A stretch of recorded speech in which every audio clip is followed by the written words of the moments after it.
آداب دوستوں، اپنی گزشتہ 2 ویڈیوز میں ہم 2 مختلف قسم کے کرداروں کے متعلق پڑھ چکے ہیں، جان چکے ہیں۔ ایک کردار میں ہم نے ایڈیپس کو پڑھا اور دوسرے کردار میں ہم نے ارسطیہ کے متعلق جانا۔ ہم نے اپنے پہلے ڈرامہ جو اسکائلیس تھا اس میں ارسطیہ کے متعلق جانا کہ ارسطیہ اپنی بہن الیکٹرا کے ساتھ مل کے اپنے باپ کا قتل کا انتقام لیتے ہیں، جبکہ دوسرے ڈرامے میں ہم نے ایڈیپس دا کنگ کے متعلق پڑھا کہ اس نے اپنے باپ کو قتل کیا، اپنی ماں سے شادی کی۔ انہی 2 ناموں کو ایڈیپس اور دوسرا الیکٹرا، جو ارسطیہ کی الیکٹرا ہے اور ادھر ہماری ایڈیپس کنگ کی جو ایڈیپس ہے، ان 2 ناموں کو لے کے 19 سینچری میں سیگمنٹ فرائڈ نے ایک کتاب لکھی دی انٹرپریٹیشن آف ڈریمز۔ اس میں اس نے 2 کنسیپٹ دیے، ایک کا نام ایڈیپس کمپلیکس تھا اور دوسرے کا نام الیکٹرا کمپلیکس تھا، اور یہ دونوں ٹرمیں ان دونوں یونانی ڈراموں سے لی گئی تھی، ایک اسکائلس کے ارسطیہ سے اور دوسرا ایڈیپس دا کنگ سوفوکلیس کے۔ آئیے ان کے متعلق جانتے ہیں اور ان ڈراموں کے ذریعے اسے سمجھنے کی کوشش کرتے ہیں۔ سیگمنٹ کہتا ہے کہ کوئی بھی بچہ ہے وہ اپنی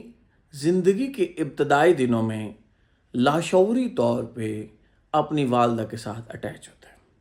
اس کے ایموشنز، اس کی خواہشات، اس کے جذبات، تمام کی تمام چیزوں کی جو سنٹریلٹی ہے وہ اس کی ماں کو حاصل ہے، یعنی اپنی محبت کا مرکز و محور جو ہے اس کی ماں ہے۔ ایک بچہ لاشعوری طور پہ اپنی زندگی کے ابتدائی دنوں میں اپنی ماں کے ساتھ اٹیچ ہوتا ہے، یعنی دوسرے لفظوں میں وہ یہ کہنا چاہ رہا ہے کہ ایک چھوٹا بچہ ہے جو میل بوائے ہے، بیبی ہے، اس کی پہلی محبت اس کی ماں ہوتی ہے،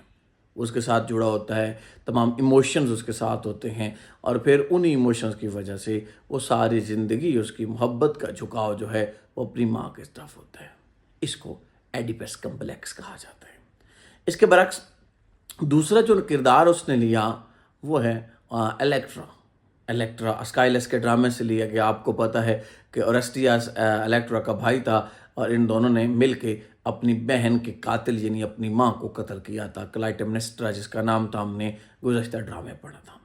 اس میں فرائڈ کہتا ہے کہ ایک بچی جو ہے وہ ایموشنلی طور پہ اپنے زندگی کے ابتدائی دنوں میں اپنے والد کے ساتھ اٹیچ ہوتی ہے، یعنی اس کے جذبات، اس کی محبت، اس کی خواہشات، یعنی اس کا جو سپر مین ہوتا ہے وہ اس کا والد ہوتا ہے، اور زندگی کے ابتدائی دنوں میں وہ ہمیشہ انہیں کی طرف جھکتی ہے، اور اس کی پہلی، دوسرے لفظوں میں یعنی اس کی پہلی محبت جو ہے وہ اس کا باپ ہوتا ہے۔ اس تصور کو بھی اس نے اپنی کتاب دی انٹرپریٹیشن آف ڈریم میں لکھا اور اسے الیکٹرا کمپلیکس کہتے ہیں، یعنی اسی ارسطیہ کی الیکٹرا کے نام سے اس نے اس کا نام رکھا الیکٹرا کمپلیکس۔